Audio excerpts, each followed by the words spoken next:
শৰ্মা বৰদলৈ আমি যোৱা 16 জুলাই তাৰিখৰ পৰা এই প্ৰশিক্ষণ শিবিৰ আৰম্ভ কৰিছোঁ। যোৱা বছৰ আমি অনুষ্ঠিত কৰিছিলোঁ। আমাৰ এটা ভাল লাগিছে যে অসম ক্ৰিকেট সন্থাই বৰ্তমান যথেষ্টখিনি উৎসাহ প্ৰদান কৰিছে এই আমাৰ প্ৰশিক্ষণ শিবিৰবোৰ অনুষ্ঠিত কৰাৰ ক্ষেত্ৰত। সেইকাৰণে অসম ক্ৰিকেট সন্থাক আমি ধন্যবাদ জনাইছোঁ। যোৱা 16 জুলাইৰ পৰা আমি এই প্ৰশিক্ষণ শিবিৰ আৰম্ভ কৰিছিলোঁ। ইয়াত আমাৰ খেলুৱৈসকলৰ উৎসাহ, উঠি অহা প্ৰজন্ম যিসকল খেলুৱৈ আছে, ছোৱালীয়ে হওক ল'ৰাই হওক, তেওঁলোকৰ আৰু অভিভাৱকসকলৰ যি উৎসাহ উদ্দীপনা আমি দেখা পাইছোঁ, খুব ভাল পাইছোঁ। কাৰণ 100ৰো অধিক প্ৰশিক্ষাৰ্থীয়ে ইয়াত প্ৰশিক্ষণ গ্ৰহণ কৰিছে। বিশেষকৈ আমাৰ অৰ্লেন কোঁৱৰ ডাঙৰীয়া যিগৰাকী খেলুৱৈয়ে 212টা উইকেট ৰঞ্জী ট্ৰফীত তেওঁলোকে দখল কৰিছিল আৰু অসমৰ ইতিহাসত স্পিন বলাৰ হিচাপে এইটো এটা ৰেকৰ্ড হয়।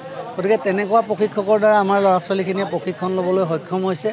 আৰু দেখা পোৱা গ'ল যে গোটেই প্ৰশিক্ষণ শিবিৰটোত ছাত্ৰ ছাত্ৰীসকলে খুব নিষ্ঠা সহকাৰে আৰু খুব পৰিশ্ৰম কৰি তেওঁলোকে প্ৰশিক্ষণটো গ্ৰহণ কৰিলে। আমি আশা কৰা ধৰণে আমি ভাবিছোঁ যে তেওঁলোকে যথেষ্টখিনি কথা অৰ্লেন কোঁৱৰৰ পৰা ক্ৰিকেটৰ টেকনিকৰ বিষয়ে শিকিলে। আচলতে আমাৰ ল'ৰাবোৰে বলটো বেটখনে চবেই মাৰিব জানে, কিন্তু অন ড্ৰাইভ কোনটো, অফ ড্ৰাইভ কোনটো, ফ্লিক কোনটো, স্কোৱাৰ কাট কোনটো, এই কথাবিলাক মানে আগতে নাজানিছিল। কিন্তু অৰ্লেন কোঁৱৰ ডাঙৰীয়া সুন্দৰভাৱে শিকাইছে কেনেকৈ ফুটৱৰ্ক কৰে, কেনেকৈ ষ্টেপ আউট কৰি বল এটা মাৰে, এই গোটেইখিনি বলাৰে কেনেকৈ বলিং কৰিব লাগে, বলিং কৰোঁতে আপোনাৰ আৰ্মটো কেনেকৈ থাকিব লাগে, চিমটো কেনেকৈ ল'ব লাগে, এই সকলোবিলাক প্ৰশিক্ষণ ইয়াত প্ৰদান কৰিছে। তাৰ কাৰণে আমি ভাবিছোঁ যে আমি সফল হৈছোঁ। আৰু বিশেষকৈ এটা আমি অনুৰোধ জনাব বিচাৰিছোঁ, যিসকলে ইয়াত প্ৰশিক্ষণ ল'লে সেইসকলে যাতে এই প্ৰশিক্ষণ 15 দিন লৈ সামৰণি মাৰি নিদিয়ে, তেওঁলোকে ৰেগুলাৰ যদি প্ৰেক্টিছ কৰে। আমাৰ যেনেকৈ ৰিয়ান পৰাগে আজি ইণ্টাৰনেশ্যনেল খেলিবলৈ সক্ষম হৈছে, আমাৰ নাজিৰাৰ পৰা কৌশিক ৰঞ্জন দাস, অৰ্পিতা গগৈ, পৰিণীতি দাসে অসমক প্ৰতিনিধিত্ব কৰিবলৈ সক্ষম হৈছে।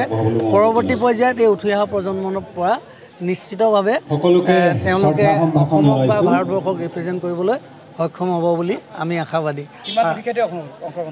আমাৰ প্ৰায় 105জন প্ৰশিক্ষাৰ্থী আমাৰ এই প্ৰশিক্ষণ শিবিৰটোত অংশগ্ৰহণ কৰিলে।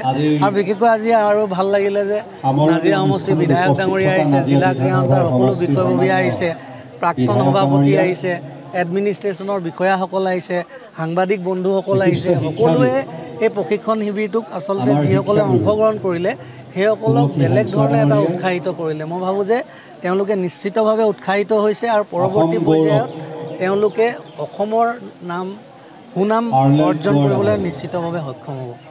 বহুত ভাল লাগিলে, বহুত শিকিবও পাৰোঁ। আৰু যোনটো এক্সপেক্ট কৰি গৈছিলোঁ কি যি শিকিম সেইবিলাক চব বহুত ভালকৈ মানে লাইফত যে কিবা কৰিব পাৰিম, অপৰচুনিটিজ মানে বহুত আছে সেইবিলাক ভাল পাৰদৰ্শিতা দেখাই আহিলে। তেওঁলোকে 6খন মেচত 4খন জিকিলে, ডাঙৰ বস্তু নতুন টিম হিচাপে। আৰু নাজিৰাত আহি এতিয়া কি হয়, এইটো সময়ত চবতে বৰষুণ দিয়ে, এনেকুৱা নহয় যে বৰষুণ নিদিয়ে। কিন্তু ক্ৰিকেটটো এনেকুৱা বস্তু আপোনাৰ ড্ৰিলছ আৰু স্কিলৰ কাৰণে ইমান ডাঙৰ এখন ফিল্ড নালাগে।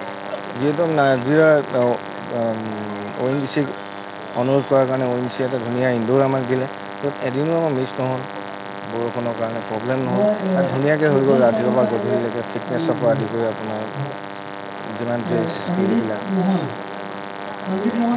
ৰিয়ান পৰাগে এতিয়া ভাৰতৰ হৈ T20 খেলিছে আৰু ODI দলতো অন্তৰ্ভুক্ত হৈছে, এই সন্দৰ্ভত কি ক'ব? তেওঁ নিশ্চয় ভাল প্লেয়াৰ, বহুত ভাল প্লেয়াৰ। তাৰ সৰুৰ পৰা পোৱা হৈছে, তাৰ খেল, তাৰ প্ৰেক্টিছ, তাৰ ডাইট, তাৰ ট্ৰেইনিং আৰু যেনেকুৱা ডেডিকেশ্যন। সি খেলিব, তাৰ আগতে আমি গম পোৱা গৈছিলোঁ। আৰু তাৰ খেলে তাক কৈছে। এইবাৰ IPL-ত বহুত ৰান কৰিছে। IPL-ত 500+ ৰান কৰাটো বহুত ডাঙৰ কথা। ধুনীয়া 500+ ৰান কৰি আপুনি চাব, ধুনীয়া খেলে। আৰু অসমৰ আন্তঃগাঁথনিৰ ক্ষেত্ৰত কি ক'ব?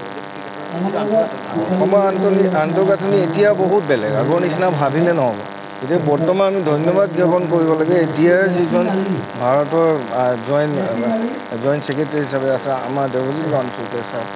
তেখেত যেতিয়া ছেক্ৰেটাৰী আছিলে, এতিয়া বৰ্তমানৰ ছেক্ৰেটাৰী ত্ৰিদীপ কোঁৱৰ ছাৰ, তেতিয়া এছিষ্টেণ্ট ছেক্ৰেটাৰী আছে, তেতিয়া এটা ছিষ্টেম কৰি গ'ল যে অসমৰ যিকোনো ষ্টেটৰ, যিকোনো ডিষ্ট্ৰিক্টৰ ল'ৰা, গাঁৱৰ যাতে তেওঁলোকে এটা সমান আপোনাৰ ট্ৰেইনিং পায়, সমান ক্ৰিকেট শিকিব পাৰে। সেইটো কাৰণে তেওঁলোকে level A, level B, NCA national cricket academy আণ্ডাৰত যাতে কোচখিনি কৰাই আনি পেলাই সেইবিলাক ডিষ্ট্ৰিক্টত দিব পাৰে, এনেকুৱা এটা ছিষ্টেম কৰি গৈছে পইচা পাতিৰ ক্ষেত্ৰতো একো প্ৰব্লেম নাই তেওঁলোকে যথেষ্টখিনি হেল্প কৰি দিয়ে থকা মেলা কোচৰ কিবা ফিজ চবখিনি কৰি দিয়ে আৰু এতিয়া আপুনি দেখিছে আগতে আমাৰ মেচ ফিল্ড নাছিলে এতিয়া বহুত ফিল্ড বনি আছে যিবিলাক এতিয়া আমাৰ বহুতে কয় যে টছ হৈছে এইবিলাক টছ হোৱা বন্ধ হ'ব উইনাৰ ছিজনত উমেন্সৰ খেলা হ'ব 1916 জেন্টছৰ পৰা সকলোবিলাক খেলা হ'ব আমাৰ অসমত এইবিলাক পানী প্ৰব্লেম গোটেই ভাৰতবৰ্ষতে পৰিব এতিয়া লাহে লাহে এইবিলাক শেষ হৈছে